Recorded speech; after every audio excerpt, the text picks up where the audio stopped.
नमस्कार दोस्तों, स्वागत है आपका Rajasthan culture with PC Saini YouTube channel पर। दोस्तों, आज हम पढ़ेंगे राजस्थान के प्रमुख लोक देवता। लोक देवता पढ़ने से पहले दोस्तों हमें पता होना चाहिए कि लोक देवता क्या होते हैं, किसे कहते हैं। तो देखिए दोस्तों, लोक देवता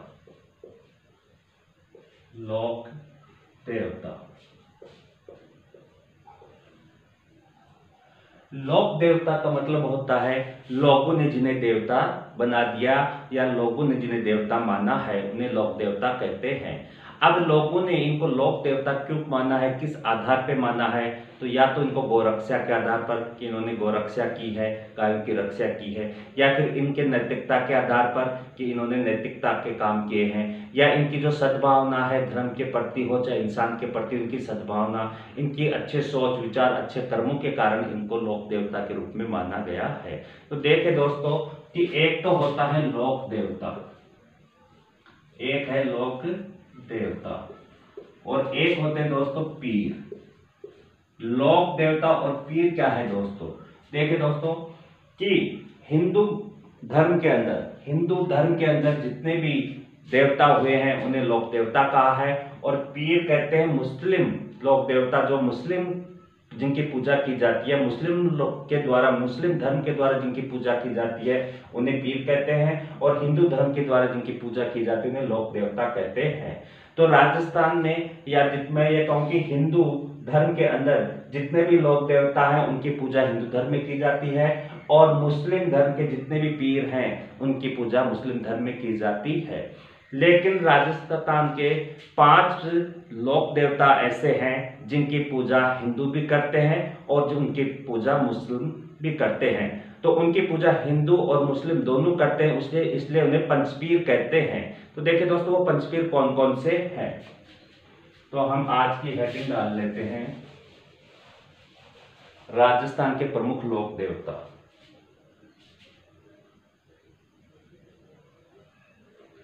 राजस्थान के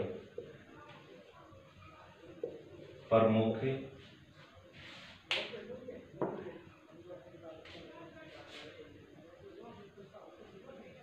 लोक देवता, यह हमारी हेडिंग है दोस्तों आज।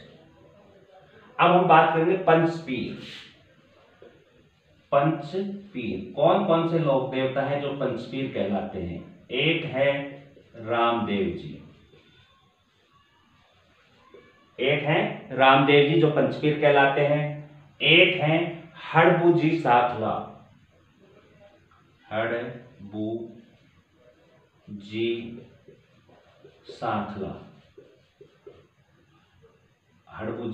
साखला।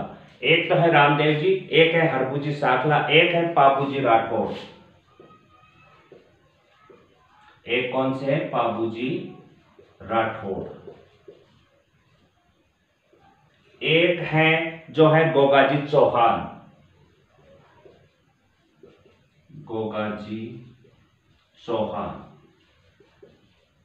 और अंतिम जो है दोस्तों वो है मेहाजी मांगलिया।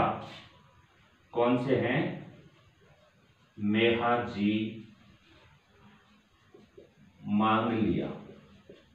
ये 5 लोक देवता है राजस्थान के जिन्हें पंचपीर भी कहा जाता है। इन 5 लोक देवताओं को पंचपीर भी कहते हैं। पंचपीर किन किन को कहते हैं? रामदेव जी, हड़बूजी साखला, पाबूजी राठौड़, गोगाजी चौहान और मेहाजी मांगलिया। रामदेव जी तवध जाति के राजपूत थे, हड़बूजी साखला जाति के राजपूत थे, पाबूजी राठौड़ जाति के राजपूत थे, गोगाजी चौहान जाति के और मेहाजी मांगलिया जाति के राजपूत थे। अब देखिए दोस्तों, हम इनके बारे में एक एक करके पढ़ेंगे। तो सबसे पहले हम पढ़ते हैं रामदेव जी के बारे में। सबसे पहले हम चर्चा करेंगे किसकी? रामदेव जी की। रामदेव जी, अगर हम रामदेव जी के उपनामों की बात करें कि इनके उपनाम कौन कौन से हैं, अगर हम इनके उपनाम की बात करें दोस्तों, उपनाम, तो रामदेव जी के जो उपनाम है वो है रामसा पीर,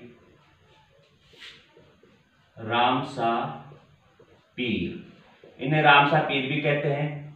रुणेचा राधनी, इन्हें रूने चारा धनी भी कहते हैं और इन्हें लीले घोड़े वाले बाबा भी कहते हैं। क्या कहते हैं? लीले घोड़े वाले बाबा, लीले घोड़े वाले बाबा, इन्हें लीले घोड़े वाले बाबा भी कहते हैं। किनको? रामदेव जी को। रामदेव जी को रामसा पीर, रूने चारा धनी और लीले घोड़े वाले बाबा भी कहते हैं। ये इन्हीं के उपनाम हैं। किनके? रामदेव जी के। अगर हम इनके जन्म की बात करें, रामदेव जी का जो जन्म था, अगर इनके हम जन्म की बात करें तो 1405 ईस्वी में, 1405 ईस्वी में तिथि थी भाद्रपद, भाद्रपद, पक्ष था शुक्ल। वैसे ये कृष्ण या विष्णु भगवान के अवतार है, कृष्ण जी के अवतार हैं, लेकिन इनका जन्म जिस पक्ष में हुआ था वो पक्ष था शुक्ल पक्ष, भाद्रपद शुक्ल द्वितीया को, भाद्रपद शुक्ल द्वितीया को। और इसे ही कहते हैं बाबेरी बीज। इसी तिथि को, कौन सी? भाद्रपद शुक्ल द्वितीया को बाबेरी बीज भी कहते हैं, बाबेरी बीज, या इसे अवतार की तिथि भी कहते हैं, अवतार की तिथि। तो देखिए, बीज का मतलब होता है, बीज गुजराती शब्द है दोस्तों, और गुजरात में बीज बोलते हैं। जो बीज गुजराती शब्द है, इसका अर्थ होता है द्वितीया। ठीक है, तो इनका जन्म कब हुआ था? 1405 ईस्वी में भाद्रपद शुक्ल द्वितीया को, या इसी तिथि को क्या कहते हैं? बाबेरी बीज भी कहते हैं, या फिर इसे अवतार की तिथि भी कहते हैं। अब इनका जन्म कहाँ हुआ था? उस गांव का नाम तहसील थी दोस्तों शिव, शिव तहसील। उड काश्मीर गांव, गांव का नाम था उड काश्मीर, उड काश्मीर गांव। और ये कहाँ है दोस्तों? बाड़मेर में। कहाँ है? बाड़मेर। तो इनके अगर गांव की बात करें तो जो तहसील थी वो कौन सी थी? शिव, शिव तहसील, उड काश्मीर गांव था, और ये कहाँ है? बाड़मेर में है। या इसे आप ऐसे याद रख सकते हो कि भगवान शिव उड़कर कश्मीर से बाड़मेर आ गए, भगवान शिव उड़कर कश्मीर से बाड़मेर आ गए। तो इनका जो जन्म हुआ था वो जन्म कहाँ हुआ था? शिव तहसील, उड काश्मीर गांव, बाड़मेर में। इन्हें किसका अवतार मानते हैं? सॉरी दोस्तों, ये अवतार हैं किसके? कृष्ण भगवान या फिर विष्णु भगवान के। कृष्ण भगवान या विष्णु भगवान के ये अवतार हैं। और ये वंशज किसके हैं दोस्तों? ये वंशज हैं अर्जुन के। रामदेव जी अर्जुन के वंशज हैं। वंशज किसके हैं? अर्जुन के। ऐसे याद रखें दोस्तों, एक का मतलब अर्जुन, के का मतलब कृष्ण। अब इनमें आप देख लो अवतार कौन लेता है? अर्जुन लेता है, कृष्ण। तो अवतार का काम किसका है? कृष्ण का। तो किसके अवतार हो गए? कृष्ण के। और अर्जुन के क्या है? ये वंशज हैं। तो अर्जुन के ये क्या है दोस्तों? वंशज हैं। अगर हम इनकी माता का इनका परिचय करें, इनकी माता का नाम, तो इनकी जो माता का नाम था, माता जो थी वो थी मेड़ादे। इनकी माता का नाम था मेड़ादे। इनके पिता की बात करें, इनके जो पिताजी थे इनके पिता का नाम क्या था? अजमल जी तंवर, अजमल जी तंवर, अजमल जी तंवर इनके पिता का नाम था। और अगर इनकी पत्नी की बात करें तो इनकी पत्नी का नाम था नेतल दे। पत्नी कौन थी दोस्तों? इनकी नेतल दे। और नेतल दे कहाँ की थी? अमरकोट, अमरकोट। और दोस्तों अमरकोट कहाँ है? वर्तमान में पाकिस्तान में, पाक में है। ये किनकी पुत्री थी? दले सिंह, दले सिंह की पुत्री। कौन? नेतल दे। या हम ये कहें कि रामदेव जी के ससुर का क्या नाम था? दले सिंह था। ये दले सिंह की पुत्री थी। इनका गांव कौन सा था? अमरकोट। अमरकोट की थी इनकी पत्नी रामदेव जी की, नेतल दे अमरकोट की थी। और अमरकोट कहाँ है? पाकिस्तान में है दोस्तों। दले सिंह की ये पुत्री थी। और इनकी बहन का नाम था सुगनाबाई। सुगनाबाई, इनकी बहन का क्या नाम था? सुगनाबाई। एक बार देखिए दोस्तों, राजस्थान के प्रमुख लोक देवता में हम पढ़ रहे हैं रामदेव जी। रामदेव जी का उपनाम है रामसा पीर या रूनेचरा धनी भी कहते हैं, या लीले घोड़े वाले बाबा भी इनको कहते हैं। किनको कहते हैं? रामदेव जी को। इनके अगर हम जन्म की बात करें तो इनका जन्म जो है दोस्तों, वो जन्म कब हुआ था इनका जन्म हुआ था 1405 ईस्वी में। 1405 में इनका जन्म हुआ था। कब हुआ था? भाद्रपद शुक्ल द्वितीया को। और जो भाद्रपद शुक्ल द्वितीया है, इसको इनका जन्म हुआ था, और इसे ही क्या कहते हैं? बाबेरी बीज या अवतार की तिथि भी कहते हैं। किसे? भाद्रपद शुक्ल द्वितीया को। जिस गांव में इनका जन्म हुआ था उस गांव का नाम क्या था, उसके बारे में चर्चा करते हैं। शिव तहसील। तहसील कौन सी थी दोस्तों? शिव तहसील थी। उड़कासमीर गांव था, और जिला कौन सा था? बाड़मेर। तो शिव तहसील शिव थी, तो शिव तहसील, उड़कासमीर गांव और बाड़मेर में इनका जन्म हुआ था। या हम ये कह सकते हैं कि भगवान शिव उड़कर कश्मीर से बाड़मेर आ गए। अवतार की बात करें तो ये अवतार किसके हैं? कृष्ण भगवान या विष्णु भगवान के ये अवतार माने जाते हैं। और वंशज की बात करें तो अर्जुन के ये वंशज हैं। इनकी माता की बात करें, इनकी माता का नाम था मैनादे। ठीक है दोस्तों, इनकी माता का नाम क्या था? मैनादे। किनका? रामदेव जी की। रामदेव जी की माता का नाम था मैनादे। पिता का नाम था अजमल जी तंवर, और इनकी पत्नी थी, उनका नाम था नेतलदे। नेतलदे कहाँ की थी? अमरकोट की। अमरकोट कहाँ है? वर्तमान में पाकिस्तान में। और इनके पिता का नाम क्या था? दलेर सिंह। ये दलेर सिंह की पुत्री थी कौन? नेतलदे। ठीक है दोस्तों, इनकी बहन का नाम है सुगनाबाई।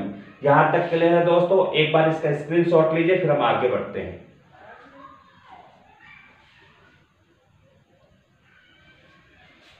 चलिए दोस्तों, अब आगे हम बढ़ते हैं।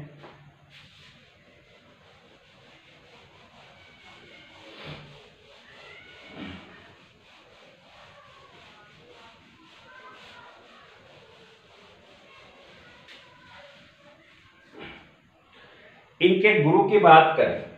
किनके गुरु? रामदेव जी के गुरु। रामदेव जी के गुरु की बात करें तो इनके गुरु का नाम था, गुरु का नाम क्या था? योगी बालीनाथ। योगी बालीनाथ इनके गुरु थे। किसके गुरु थे? रामदेव जी के। रामदेव जी के गुरु थे, उनका क्या नाम था? योगी बालीनाथ जी। और योगी बालीनाथ जी का जो मंदिर है, अगर इनके मंदिर की बात हम करें, मंदिर है वो कहां है? मसूरिया पहाड़ी। मंसूरिया पहाड़ी। और दोस्तों मंसूरिया पहाड़ी कहां है? जोधपुर के अंदर। मसूरिया जो पहाड़ी है, मसूरिया पहाड़ी है, वो कहां है? जोधपुर में।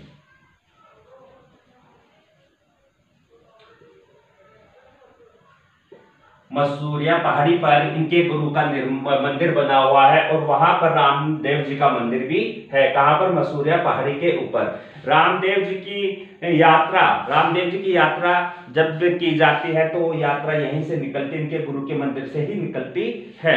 तो इनका जो मंदिर है वो कहां है? मसूरिया पहाड़ी के ऊपर है। अब देखिए दोस्तों, ये है एक गांव जिसका नाम क्या है? उड़कासमीर। ये उड़कासमीर है, यहां पर रामदेव जी रहते थे। ठीक है दोस्तों, इसी के पास में एक गांव था। कौन सा गांव? इसी के पास में एक गांव है जिसका नाम है सातलमेर। इसी इसके पास में उड़कासमीर गांव के पास में एक गांव है जिसका नाम है सातलमेर। यहां पर एक राक्षस रहता था जिसका नाम था भैरव। भैरव राक्षस यहां पर रहता था। अब ये भैरव राक्षस क्या करता था? हर अमावस्या को भैरव राक्षस यहां से इस गांव में आता था। कहां पर? उड़कासमीर में। और एक जीवित बलि लेकर जाता था। हम ये कहें कि एक आदमी को अपने साथ ले जाता था, उसको मारकर खा जाता था। तो यहां पर आते हैं कौन? रामदेव जी। रामदेव जी इसमें सातलमेर गांव में आते हैं, और यहां पर आकर वो इस राक्षस का क्या कर देते हैं? वध कर देते हैं। किसका वध कर देते हैं? भैरव राक्षस का। सातलमेर आकर, उड़कासमीर से रामदेव जी सातलमेर आते हैं और भैरव राक्षस का वध कर देते हैं, उनको मार देते हैं। फिर रामदेव जी यहीं पर इस सातलमेर के अंदर ही अपनी पत्नी व बहन के साथ यहीं पर रहने लग जाते हैं। अपनी पत्नी व बहन के साथ यहीं पर सातलमेर में ही रहने लग जाते हैं। फिर क्या होता है दोस्तों, यहीं पर रहने लग जाते हैं और इस सातलमेर का नाम वो बदल देते हैं। इस सातलमेर का नाम क्या कर देते हैं वो, इस सातलमेर का नाम रख देते हैं पोखरण। क्या रख देते हैं, पोखरण। सातलमेर का नाम बदलकर रामदेव जी क्या रख देते हैं, पोखरण। और इसी पोखरण में अपनी पत्नी व बहन के साथ रहने लग जाते हैं। पुंगलगढ़ में इनकी बहन है सुगना, उनका विवाह करते हैं वो। बहन का विवाह, अपनी बहन का विवाह वो कहां करते हैं, पुंगलगढ़ के अंदर। पुंगलगढ़ में विजय सिंह के साथ, विजय सिंह के साथ, ठीक है। बहन का विवाह, अपनी बहन सुगना बाई का विवाह कहा करते हैं, पुंगलगढ़ में विजय सिंह के साथ उसका विवाह कर देते हैं। लेकिन जब सुगना बाई विदा होती है तब अपने भाई से लिपट कर रोने लग जाती है और कहती है कि भाई मैं आपको छोड़कर नहीं जाऊंगी, मैं इसी पोखरण में रहूंगी। फिर दोस्तों रामदेव जी ने यह पोखरण अपनी बहन सुगना को दहेज में दे दिया था।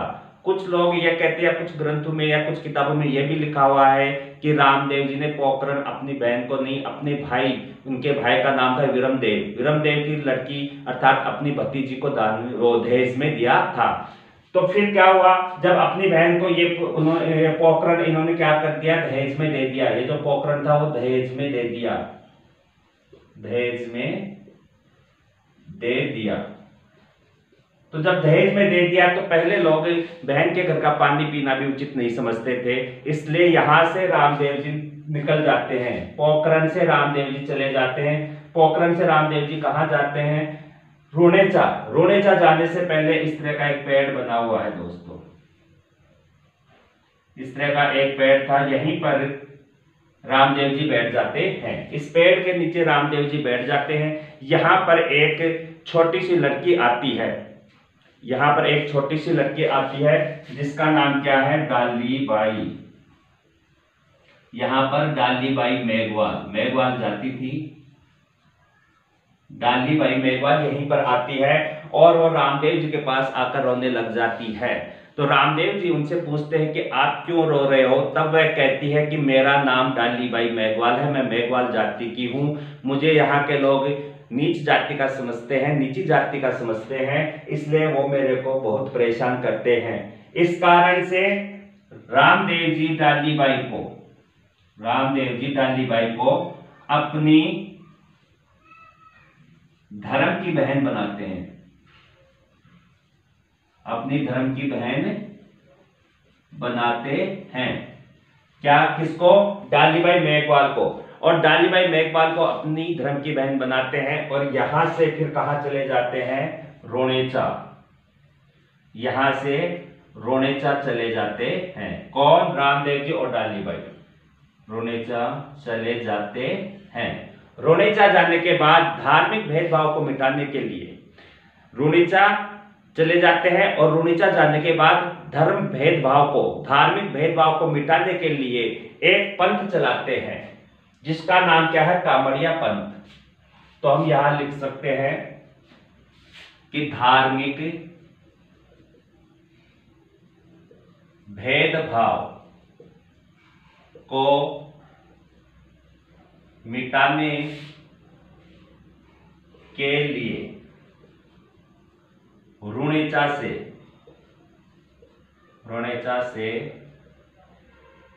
कामड़िया पंथ चलाते हैं। कामड़िया पंथ कौन चलाता है, रामदेव जी चलाते हैं कामड़िया पंथ को। क्यों, धार्मिक भेदभाव को मिटाने के लिए। डालीबाई के साथ धर्म के आधार पर भेदभाव हो रहा था, तो उन्होंने सोचा कि इस धर्म को जो भेदभाव है, जाति का जो भेदभाव है, इसको मिटाना है। तो रोनेचा चले जाते किसके साथ, डालीबाई के साथ, और वहां जाकर एक पंथ चलाते जिसका नाम है कामड़िया पंथ। ये कामड़िया पंथ रामदेव जी धार्मिक भेदभाव को मिटाने के लिए चलाते हैं। कहां से चलाते हैं दोस्तों? रुणिचा से चलाते हैं। इनकी एक शिष्या थी, रामदेव जी की ही एक शिष्या थी, यहां लिख देता हूं, इनकी एक शिष्या थी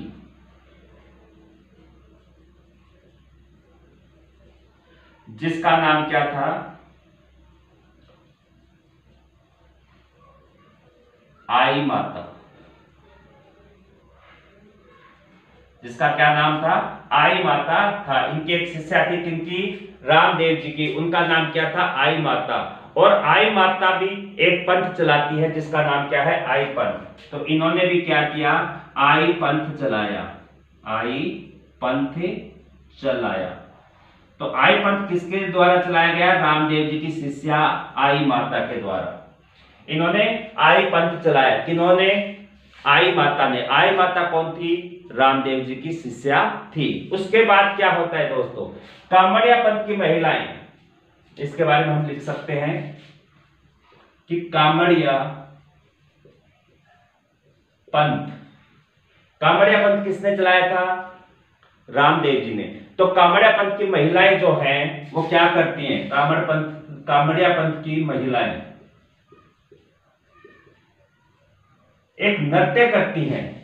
उस नृत्य का नाम है तेरह ताली नृत्य। कामड़िया पंथ की महिलाएं एक नृत्य करती हैं, उस नृत्य का नाम है तेरह ताली नृत्य। उस नृत्य में क्या होता है दोस्तों? उस नृत्य में शरीर के दाएं भाग पर 13 मंजीरे बांधकर नृत्य किया जाता है। 9 मंजीरे दाएं भाग के पैर पर और 2 मंजीरे कोहनी पर और 2 मंजीरे हाथ में लेकर यह नृत्य किया जाता है। इस नृत्य को 13 ताली नृत्य क्यों कहते हैं? क्योंकि इस नृत्य को बैठकर किया जाता है और इसमें 13 प्रकार की कला की जाती है। तो हम लिख सकते हैं कि कामड़िया पंथ की महिलाएं अपने शरीर के दाएं भाग पर, अपने शरीर के दाएं भाग पर 13 मंजीरे बांधकर 13 मंजीरे बांधकर नृत्य करती हैं।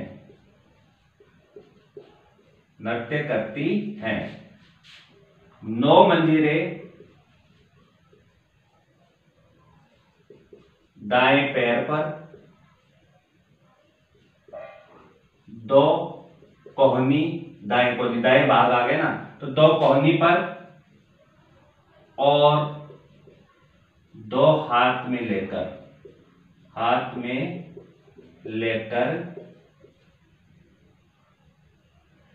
यह नृत्य करती हैं। ठीक है दोस्तों, यह नृत्य करती हैं और यह नृत्य 13 ताली नृत्य कहलाता है। इसे बैठकर किया जाता है, और 13 प्रकार की कला की जाती है।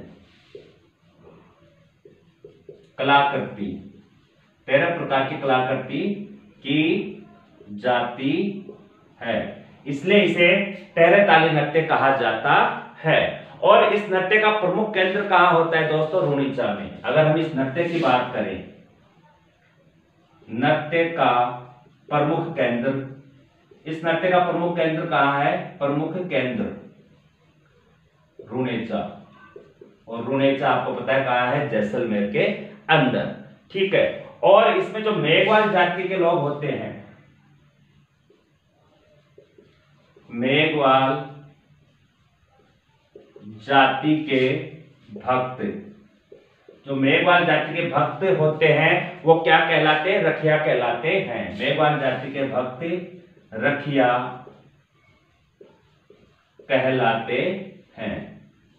मेघवाल जो जाति है उसके जो भक्त होते हैं वो क्या कहलाते हैं? रखिया कहलाते हैं। देखिए दोस्तों इसके बारे में फिर से, कि रामदेव जी के गुरु की हम बात करें कि रामदेव जी के गुरु कौन से, अगर इनकी गुरु की बात करें तो योगी बालीनाथ जी इनके गुरु थे। रामदेव जी के गुरु का नाम था योगी बालीनाथ जी। योगी बालीनाथ जी का मंदिर कहाँ है? मसूरिया पहाड़ी पर। और मसूरिया पहाड़ी कहाँ है? जोधपुर। तो इनके मंदिर की बात करें तो मसूरिया पहाड़ी जोधपुर इनका मंदिर है। ठीक है दोस्तों। अब देखिए दोस्तों, उल्कास मीर यहाँ पर रामदेव जी रहते थे। इसी के पास में एक गांव था जिसका नाम था सातलमेर। सातलमेर गांव में भैरव राक्षस रहता था। कौन रहता था? भैरव राक्षस। ये भैरव राक्षस क्या करता था? हर अमावस्या को सातलमेर से उल्कासमीर गांव आता था और यहां से जीवित बलि मांगता था, जीवित बलि लेके जाता था। फिर रामदेव जी उल्कासमीर से सातलमेर आते हैं और यहाँ आकर इस भैरव राक्षस का क्या कर देते हैं? वध कर देते हैं। और इस सातलमेर का नाम बदल देते हैं। इस सातलमेर का नाम क्या रख देते हैं? वो पोखरण। इस सातलमेर का नाम क्या रख देते हैं दोस्तों? पोखरण रख देते हैं। और यहीं पर रामदेव जी अपनी बहन, अपनी पत्नी व बहन के साथ यहीं पर रहने लग जाते हैं। कहां पर? इस पोखरण के अंदर। ठीक है दोस्तों, इस पोखरण में। और इनकी जो बहन है, बहन जो सुगनाबाई, उनका विवाह कहां करते हैं? पुंगलगढ़ में। पुंगलगढ़ में जागीरदार थे विजय सिंह, उनके साथ इनकी बहन का विवाह कर दिया जाता है। लेकिन जब सुबह विदाई होती है तो सुगनाबाई अपने भाई से कहती है रोते हुए कि मैं आपको छोड़कर नहीं जाऊंगी। इसलिए रामदेव जी पोखरण जो है वो अपनी बहन को दहेज में दे देते हैं। कहते हैं कि मैं पोखरण को छोड़कर नहीं जाऊंगी। इसलिए रामदेव जी अपनी बहन को ये पोखरण दहेज में दे देते हैं। कुछ किताबों में या कुछ जो इतिहासकार हैं वो कहते हैं कि रामदेव जी ने ये जो पोखरण जो दहेज में दिया था वो अपनी बहन को नहीं, अपनी भतीजी को दिया था, अपने भाई की लड़की को दिया था। रामदेव जी के भाई का नाम था विरमदेव। ठीक है दोस्तों। फिर ये दहेज में दे देते हैं और रामदेव जी कहते हैं कि भाई बहन के घर पे पानी भी नहीं पी सकता तो मैं पोखरण में कैसे रह सकता हूं। तो वहां से कौन? रामदेव जी कहां आ जाते हैं? रोनेचा। रोनेचा जाने से पहले रामदेव जी एक पेड़ के नीचे विश्राम करते हैं, यहाँ बैठ जाते हैं। यहाँ पे एक लड़की आती है रोती हुई जिसका नाम था डालीबाई मेघवाल। जब रामदेव जी डालीबाई मेघवाल से पूछते आप क्यों रो रही हैं, तो वो कहती है कि मैं मेघवाल जाति की हूँ, मुझे नीची जाति के, यहाँ के लोग नीची जाति का समझते हैं, वो मेरे को परेशान करते हैं। इसलिए रामदेव जी इन्हें अपनी धर्म की बहन बनाते हैं। किनको? डालीबाई मेघवाल को। फिर डालीबाई व रामदेव जी कहां चले जाते हैं? रोनेचा चले जाते हैं। रोनेचा जाकर रामदेव जी सबसे पहले क्या काम करते हैं? धार्मिक भेदभाव को मिटाने के लिए, धार्मिक भेदभाव को मिटाने के लिए रोनेचा से, कहां से? रोनेचा से एक पंथ चलाते हैं। उस पंथ का क्या नाम है? कामड़िया पंथ। उस पंथ का क्या नाम है दोस्तों? कामड़िया पंथ चलाते हैं। कहां से? रोनेचा से। और इन्हीं रामदेव जी की एक शिष्या थी जिसका नाम क्या था? आई माता। आई माता भी एक पंथ चलाती है, उसका क्या नाम है? आई पंथ। तो आई पंथ किसके द्वारा चला गया? आई माता के द्वारा। आई माता कौन थी? रामदेव जी की शिष्या थी। आगे देखिए दोस्तों कि रोनेचा के अंदर कामड़िया पंथ की जो महिलाएं हैं वो एक नृत्य करते हैं। उस नृत्य का नाम है तेरह ताली नृत्य। ये नृत्य कैसे किया जाता है? अपने शरीर के ऊपर कामड़िया जाति की, कामड़िया पंथ की जो महिलाएं हैं उनके द्वारा किया जाता है। वो अपने शरीर के दाएं भाग पर क्या करते हैं? 13 मंजीरे। कितने मंजीरे? 13 मंजीरे क्या करती है? बांधती हैं। 13 मंजीरे बांधकर नृत्य करती हैं। अब इन 13 मंजीरों में जो 9 मंजीरे हैं, 9 मंजीरे वो दाएं पैर पर बांधती हैं, 2 कोहनी पर बांधती हैं और 2 हाथ में लेकर क्या करती हैं? ये नृत्य करती हैं। इस नृत्य का नाम क्या है? 13 ताली नृत्य। यह नृत्य 13 ताली नृत्य कहलाता है। और इस नृत्य को कैसे किया जाता है? इस नृत्य को बैठकर किया जाता है। और इसे 13 ताली नृत्य क्यों कहते हैं? क्योंकि इसमें 13 प्रकार की कलाकृति की जाती है, इसलिए इसे 13 ताली नृत्य कहते हैं। अब आगे देखिए, ये जो नृत्य है इस नृत्य का प्रमुख केंद्र कौन सा है? रोनेचा। इस नृत्य का प्रमुख केंद्र कहां पर है? रोनेचा के अंदर है। मेघवाल जाति के जो भक्त होते हैं, रामदेव जी के जो मेघवाल जाति के भक्त होते हैं वो क्या कहलाते हैं? रखिया कहलाते हैं। एक बार आप इसका स्क्रीनशॉट लीजिए दोस्तों, फिर हम आगे बढ़ते हैं।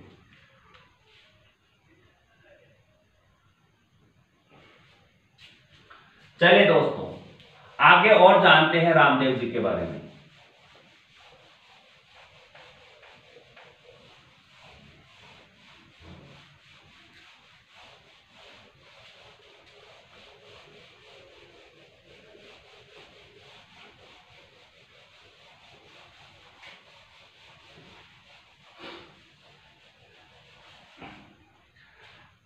देखिए दोस्तों, आगे अगर हम बात करें तो ये एकमात्र ऐसे लोक देवता हैं, रामदेव जी एकमात्र ऐसे लोक देवता हैं जिन्होंने 24 वाणियां पुस्तक लिखी है। तो 24 वाणियां पुस्तक लिखने वाले एकमात्र लोक देवता, एकमात्र लोक देवता जिन्होंने क्या लिखी, 24 वाणियां पुस्तक या ग्रंथ लिखी। तो 24 वाणियां पुस्तक या ग्रंथ किसने लिखी, रामदेव जी ने। और ये एकमात्र लोक देवता है राजस्थान के जिन्होंने ये क्या किया, 24 वाणियां पुस्तक लिखी। अब अगर हम बात करें कि रामदेव जी के जो मंदिर होता है उसमें किसकी पूजा होती है, देखिए दोस्तों, इस तरह से ये रामदेव जी का मंदिर है। रामदेव जी का जो मंदिर होता है उसे देवरा बोलते हैं। तो ये क्या है, राम देवरा, क्या है, राम देवरा। यहां पर इनकी जो पूजा होती है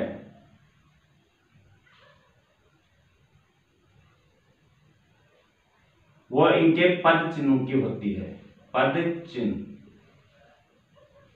यहां पे जो इनकी पूजा होती है पद चिन्ह, और इन्हीं को कहते हैं पगल्या। तो इनके पगल्या की पूजा होती है।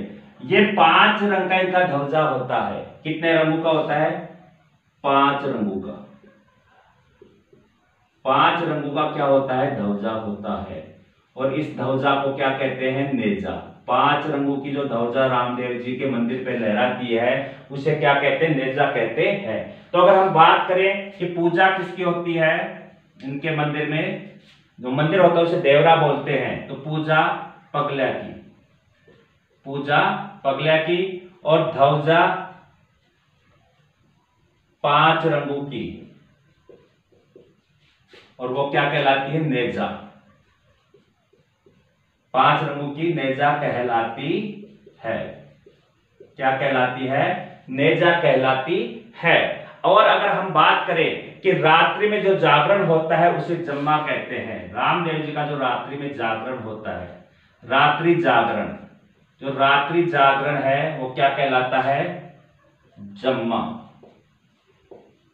कहलाता है या कहते हैं। रात्रि जागरण को जम्मा कहते हैं। रामदेव जी का जो रात्रि जागरण होता है उसे क्या कहते हैं, जम्बा कहते हैं। अगर हम रामदेव जी के मंदिरों की बात करें, प्रमुख मंदिर या मंदिर, अगर इनके मंदिर की बात करें रामदेव जी के मंदिरों की, तो वो कहां पर है, देखिए सबसे बड़ा है वो है रुणीचा, जिसका नाम है रामदेवरा। एक तो है रामदेवरा, और रामदेवरा कहां है, रुणीचा में। और रुणीचा कहां है दोस्तों, जैसलमेर। इसके बारे में आप लिख सकते हो, भारत का सबसे बड़ा मंदिर, सबसे बड़ा मंदिर या देवरा कहां पर है, रुणीचा के अंदर है। तो रामदेव जी का सबसे बड़ा जो देवरा है वो कहां है, रुणीचा में है। ये भारत का सबसे बड़ा है। एक है मसूरिया पहाड़ी, नंबर 2 पे है मसूरिया पहाड़ी। और मसूरिया पहाड़ी कहां है दोस्तों, जोधपुर के अंदर। यहां पे इनके गुरु योगी बालीनाथ का भी मंदिर है। यह है जोधपुर में। कहां है, जोधपुर में। एक इनका जो है मंदिर वो कहां है, विराटिया। और विराटिया कहां है, पाली में। विराटिया कहां है, इनका एक मंदिर विराटिया, और विराटिया कहां है, पाली के अंदर। अगर हम इनके रामदेव जी के चौथे मंदिर या देवरे की बात करें तो वो कहां है, खुंडियास।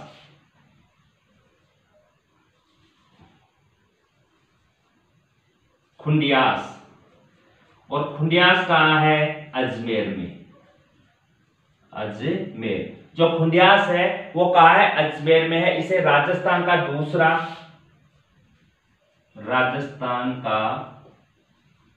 दूसरा या फिर हम कहें मिनी रामदेवरा कहते हैं।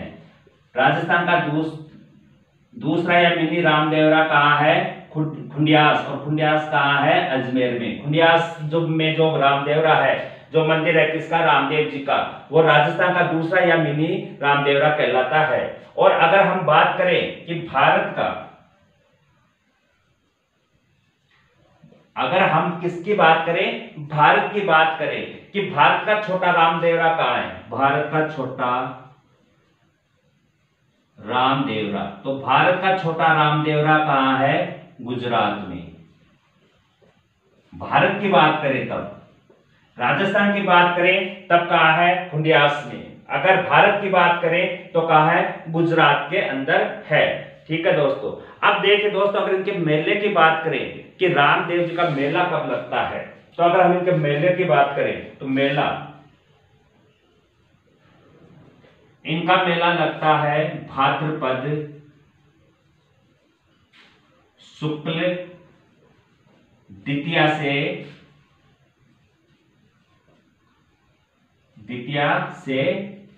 भाद्रपद शुक्ल एकादशी तक। भाद्रपद 10 दिन चलता है, भाद्रपद शुक्ल द्वितीया से भाद्रपद शुक्ल एकादशी तक इनका मेला चलता है। और कहां पे? रूणीचा के अंदर। और ये जो मेला है वो कैसा है? सद्भाव, सांप्रदायिक सद्भावना का संगम। अगर मेले की भी हम बात करें तो ये मेला कैसा है? सांप्रदायिक सद्भावना, सांप्रदायिक सद्भावना का संगम है। ये जो मेला है, ये मेला कैसा है? सांप्रदायिक सद्भावना का संगम है। तो देखिए दोस्तों एक बार इसके बारे में कि रामदेव जी का जो है वो एकमात्र लोक देवता है। कैसे लोक देवता है? जो कवि थे या लेखक थे जिन्होंने 24 वाणियां पुस्तक लिखी। 24 वाणियां पुस्तक किसने लिखी? रामदेव जी ने।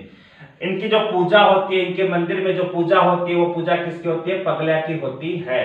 इनके मंदिर में ध्वजा होता है। देखिए ये जो पगला है, इनकी यहाँ पे पूजा होती है इनके मंदिर में। इनके मंदिर को रामदेवरा कहते हैं, ठीक है, देवरा बोलते हैं। और यहाँ पर इनके मंदिर के ऊपर जो नाम लिखा हुआ है, वो नाम लिखा हुआ है रामदेवरा। 5 रंगों की ध्वजा होती है मंदिर के ऊपर जो लहराती है, वो 5 रंगों की ध्वजा होती है, जिसमें 5 रंग होते हैं और इसे नेजा कहते हैं।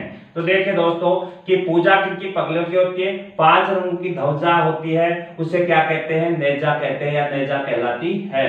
इनके में जो रात्रि जागरण, रामदेव जी का जो रात्रि जागरण होता है, उसे जम्मा कहते हैं। वह क्या कहलाता है? जम्मा कहलाता है। इनके अगर प्रमुख मंदिरों की बात करें तो पहला मंदिर इनका कहाँ है? रामदेवरा। रामदेवरा कहाँ है? रूणीचा में। और रूणीचा कहाँ है? जैसलमेर में। भारत का सबसे बड़ा मंदिर यही है।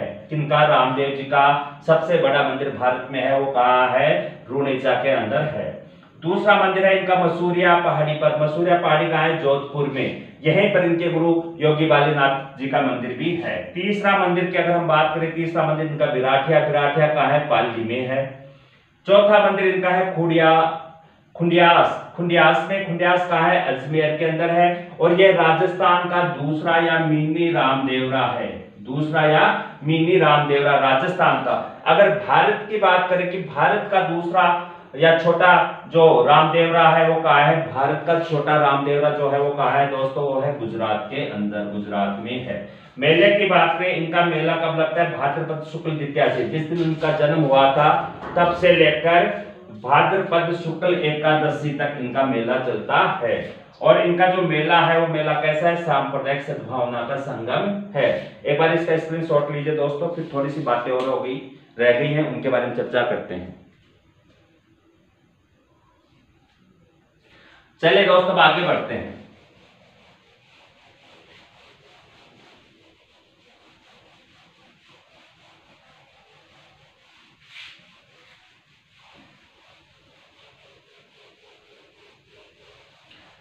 रामदेव जी के 3 भक्त थे।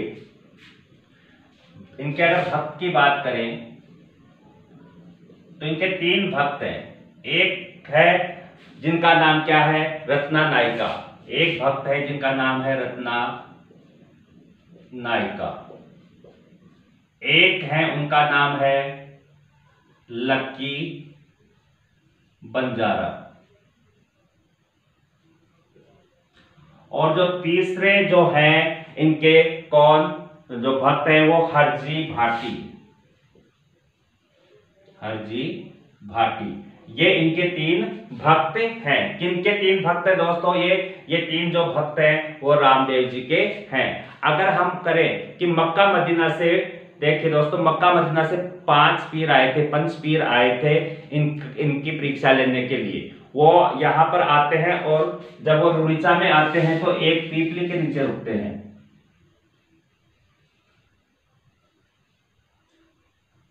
इसके नीचे वो 5 पीर रुकते हैं। ये देखिए दोस्तों, ये 5 पीर है।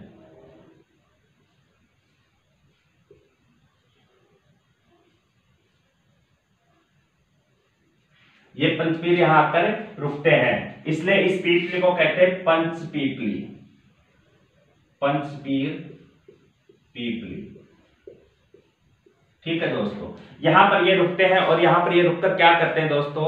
ये रामदेव जी से बोलते हैं कि हमें खाना खाना है, लेकिन हम हमारे मक्का नहीं लेके आए और हम उन्हीं में खाते हैं। रामदेव जी ने इनको चमत्कार दिखाए थे। तुरंत इनके मक्का जो मदीना थे, वो मक्का मदीना से जो 5 पीर आए थे, इनके जो मक्का थे वो तुरंत इनके सामने प्रस्तुत कर दिए थे, पेश कर दिए थे। इसलिए 5 जो पीर है ये प्रभावित हो गए इनके चमत्कार से। तब इन्होंने कहा था, इनको उपाधि दी थी कि हम तो पीर हैं, या मैं तो पीर हाँ, आप तो पीरों के पीर हो। तो इनको जो पीरों के पीर की उपाधि दी थी वो किसने दी थी? मक्का मदीना से आए हुए 5 पीरों ने, 5 पीरों ने इनको पीरों के पीर की उपाधि दी थी। आगे अगर हम बात करें कि इन्होंने एक आंदोलन चलाया था, शुद्धि आंदोलन, शुद्धि आंदोलन, शुद्धि आंदोलन चलाया रामदेव जी ने, चलाया था। शुद्धि आंदोलन क्या था दोस्तों? कि जो हिंदू जबरदस्ती मुसलमान बना दिए गए थे उनको वापस से हिंदू बनाया था रामदेव जी ने, इसलिए शुद्धि आंदोलन इनके द्वारा चलाया गया था।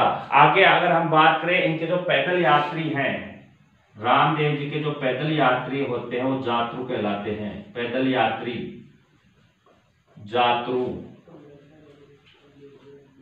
पैदल यात्री जातरू कहलाते हैं। किनके? रामदेव जी के जो पैदल यात्री होते हैं वो जातरू कहलाते हैं। और रम्मत शुरू होने से पहले, रम्मत शुरू होने से पहले क्या करते हैं? रम्मत शुरू होने से पहले रामदेव जी के भजन गाए जाते हैं। रामदेव जी के भजन गाए जाते हैं। किनके भजन गाए जाते हैं? रामदेव जी के भजन गाए जाते हैं। क्या शुरू होने से पहले? रम्मत शुरू होने से पहले। इनका घोड़ा था, उस घोड़ा कैसा था? लीला। घोड़ा कैसा? लीला घोड़ा। ठीक है दोस्तों, अगर इनके घोड़े की बात हो, लीला। इन्होंने समाधि कब ली थी? 1458 में। समाधि की अगर हम बात करें तो 1458 में। कहां पर? मानसरोवर झील के पास, मानसरोवर झील के पास पर, मानसरोवर झील के पाल पर इन्होंने समाधि ले ली थी। कब ली थी? भाद्रपद शुक्ल एकादशी को, कि झील पर जीवित समाधि, जीवित समाधि ली। कब ली थी? भाद्रपद शुक्ल एकादशी को। और इनसे एक दिन पहले इनकी बहन थी डालीबाई, डालीबाई ने भी समाधि ले ली थी। डालीबाई ने एक दिन पहले, एक दिन पहले समाधि ली थी। एक दिन पहले समाधि किसने ली थी? डालीबाई ने ली थी। अब देखें इनकी जो फड़ वाचन है, फड़, इसका शुद्ध नाम है पढ़, लेकिन इसको फड़ी बोलते हैं। फड़ वाचन की अगर हम बात करें तो इनका जो फड़ वाचन है वो किया जाता है। इनके जो फड़ वाचन की बात करते हैं, इनके फड़ वाचन में जो यंत्र काम लिया जाता है वो होता है रावण हत्ता वाद्य यंत्र। रावण हत्ता वाद्य यंत्र। जब इनकी फट बाजी जाती है तो कौन सा यंत्र काम में आता है? रावण हत्ता वाद्य यंत्र काम में लिया जाता है। और ब्यावले बाजे जाते हैं, ब्यावले गाए जाते हैं। क्या गाए जाते हैं? ब्यावले। जब इनके फड़ बाजी जाती है ब्यावले गाए जाते हैं। जब फड़ का वाचन होता है तो क्या गाए जाते हैं? ब्यावले गाए जाते हैं। और किस जाति के द्वारा जो भोपे होते हैं, इनकी फड़ का जो फड़ वाचन करने के वाले जो भोपे होते हैं वो भोपे कौन सी जाति के होते हैं? कामड़िया जाति के।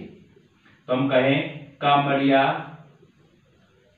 जाति के भोपू द्वारा, कामड़िया जाति के भोपू द्वारा।